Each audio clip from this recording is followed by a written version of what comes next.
En el año 2000, dos jóvenes empresarios volaron a Dallas, Texas, con una propuesta simple. Tenían una pequeña empresa que perdía dinero, apenas unos cientos de miles de clientes, y un modelo de negocio que sonaba casi ridículo para la época: enviar películas por correo, sin tiendas, sin empleados detrás de un mostrador.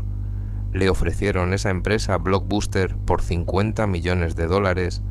Los ejecutivos de Blockbuster los escucharon, se miraron entre ellos y se rieron. Esa empresa se llamaba Netflix.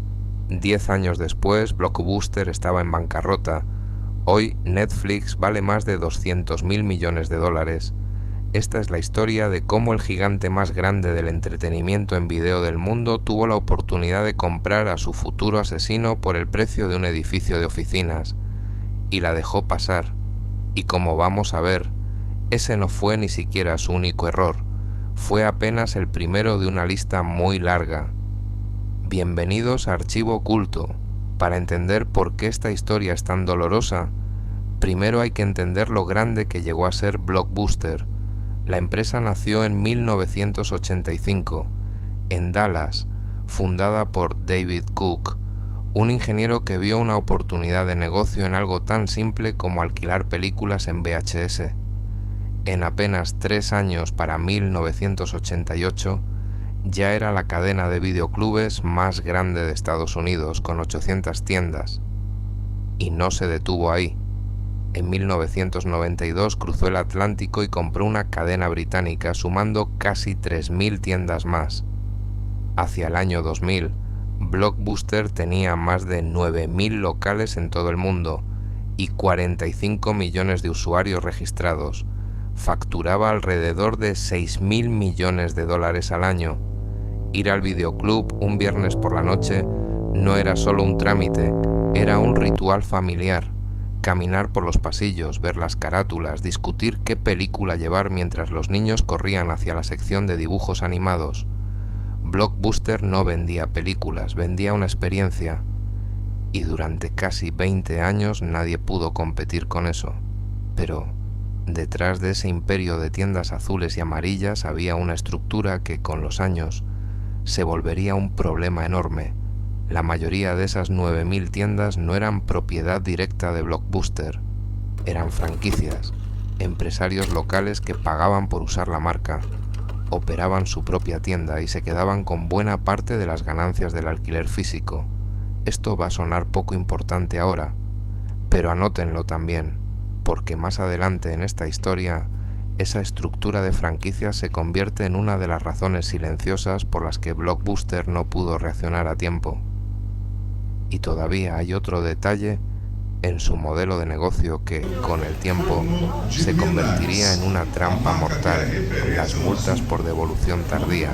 En su mejor momento, esas multas generaban $800 millones al año, cerca del 16% de todos los ingresos de la empresa, un negocio entero construido en parte sobre el hecho de que sus clientes se olvidaran de devolver una película a tiempo. Recuérdenlo también, ese dato va a ser importante. Mientras Blockbuster dominaba el mundo físico, en 1997 nacía en California una pequeña empresa con una idea distinta: alquilar DVDs por correo, sin fecha límite de devolución y sin multas. Se llamaba Netflix, y durante sus primeros años era exactamente lo que Blockbuster pensaba que era: un jugador de nicho pequeño que perdía dinero, dirigido hacia un puñado de cinéfilos y early adopters que ni siquiera tenían tantas opciones de títulos en DVD todavía. En el año 2000, los cofundadores de Netflix, Reed Hastings y Mark Randolph, volaron a Dallas para reunirse con el entonces CEO de Blockbuster, John Antioco.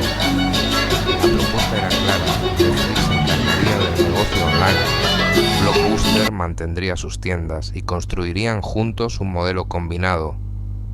Según Randolph, hubo un silencio incómodo en la sala. Los ejecutivos de Blockbuster apenas podían contener la risa. La respuesta fue un educado "lo vamos a pensar", que en la práctica significó un no rotundo. Y honestamente, en ese momento la decisión no parecía una locura. Netflix no tenía ganancias. Blockbuster facturaba $6.000 millones al año y tenía 9.000 tiendas. ¿Por qué pagarían por una startup que ni siquiera era rentable? El problema es que Blockbuster estaba mirando lo que Netflix era en el año 2000.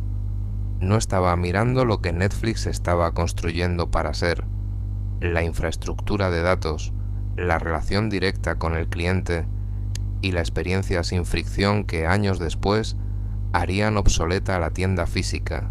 Y aquí hay un dato que casi nadie cuenta. Ese mismo año, 2000, Blockbuster sí intentó meterse en el negocio digital, pero con el socio equivocado. Firmó un acuerdo de 20 años con Enron Broadband Services para ofrecer video bajo demanda. 9 meses después, Enron colapsó en uno de los escándalos financieros más grandes de la historia y Blockbuster canceló el acuerdo. Esa mala experiencia dejó una marca. Durante años, la directiva de Blockbuster se volvió recelosa de cualquier apuesta digital seria. La empresa, que necesitaba moverse rápido hacia el futuro, se volvió más lenta y más desconfiada, justo cuando más rápido debía actuar. Los años siguientes fueron una sucesión de decisiones tardías, contradictorias y, en varios casos, directamente autodestructivas. En 2004, Blockbuster finalmente lanzó su propio servicio online, Blockbuster Online. 4 años tarde. Ese mismo año se separó de su empresa matriz Viacom y para financiar esa independencia asumió una deuda de más de $900 millones. Una carga financiera enorme, justo cuando necesitaba invertir en su transformación digital. Y aquí es donde vuelve a aparecer ese detalle de las franquicias que les pedí que recordaran. Muchos de los dueños de tiendas franquiciadas no querían que Blockbuster invirtiera fuerte en el negocio online, porque ese dinero salía en parte de sus propias ganancias en tienda. Los intereses de la oficina central y los intereses de cientos de franquiciados repartidos por el país simplemente no estaban alineados. Mientras Netflix tenía una sola estructura moviéndose en una sola dirección, Blockbuster tenía que negociar cada gran decisión con una red de socios que, muchas veces, preferían que nada cambiara. En 2005, la empresa tomó una decisión que sonaba a victoria para el cliente.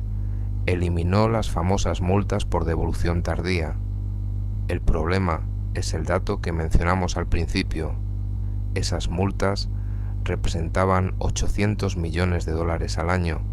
Al eliminarlas de golpe, Blockbuster se autoinfligió una pérdida de $600 millones en ingresos anuales, sin tener todavía un modelo digital sólido que compensara ese hueco. Ese mismo año, el inversionista Carl Icahn compró casi el 10% de la empresa y empezó a presionar por cambios en la directiva. Icahn consideraba que la estrategia digital de Antíoco, incluyendo la eliminación de las multas, estaba destruyendo valor demasiado rápido sin resultados claros. El resultado fueron 2 años de luchas internas de poder entre Icahn y Antíoco, discusiones públicas en juntas de accionistas y una compañía cada vez más enfocada en sobrevivir el próximo trimestre que en pensar a 10 años. Ese conflicto terminó en 2007, cuando John Antíoco, el mismo hombre que había rechazado a Netflix 7 años antes, fue finalmente forzado a renunciar, pero todavía faltaba el golpe final. Para cuando Blockbuster lanzó Blockbuster On Demand, su plataforma de streaming, corría el año 2009. Netflix ya tenía más de 100.000 títulos en streaming y crecía a un ritmo del 42% anual en suscriptores. Un producto de streaming lanzado en el último minuto, sin sistema de recomendaciones, sin catálogo competitivo y sin la infraestructura que Netflix llevaba una década construyendo, no tenía ninguna posibilidad real de competir. En septiembre de 2010, Blockbuster se declaró en bancarrota, con cerca de $900 millones en deuda. Los $800 millones anuales que antes generaban las multas por retraso se habían reducido para ese momento a solo $134 millones. una caída del 83% sin ningún ingreso nuevo que la reemplazara. En 2013 cerraron las últimas tiendas corporativas de Blockbuster en Estados Unidos. Un detalle irónico para cerrar esta parte de la historia. John Antioco, el mismo ejecutivo que en el año 2000 rechazó comprar Netflix, más tarde vendió sus acciones de Blockbuster e invirtió, según se cuenta, en Netflix. Hoy solo queda una tienda Blockbuster en pie en todo el mundo, en la pequeña ciudad de Bend, Oregon. Ya no es un videoclub, es una curiosidad turística, un monumento accidental a lo que fue el gigante más grande de su industria. Y si algo nos deja esta historia, no es que Netflix fuera más inteligente o más visionario, es que Blockbuster tenía literalmente todo lo necesario para ganar. El dinero, la marca, la base de clientes, incluso la primera oportunidad de comprar a su competidor por una fracción de lo que valdría después. Lo que no tuvo fue la voluntad de canibalizar su propio negocio a tiempo, ni la estructura interna para hacerlo rápido aunque hubiera querido. Cambiar un modelo que generaba 800 millones de dólares al año en multas, negociar con cientos de franquiciados que no querían perder ganancias, y admitir que una startup de nicho era en realidad una amenaza existencial. Todo eso era doloroso, y esperaron demasiado para hacerlo. Así que les dejo la pregunta con la que siempre vamos a cerrar en este canal. ¿Qué otra empresa creen que hoy está cometiendo exactamente el mismo error, protegiendo un negocio que ya sabe que se está muriendo en vez de reinventarse a tiempo? Dejen su respuesta en los comentarios. Muchas veces terminamos haciendo un episodio sobre la empresa que más se repite ahí abajo. Si te gustó este primer viaje al archivo oculto, suscríbete. La próxima semana abrimos el expediente de Nokia, la empresa que tuvo el celular más popular del mundo y lo perdió todo en apenas 5 años.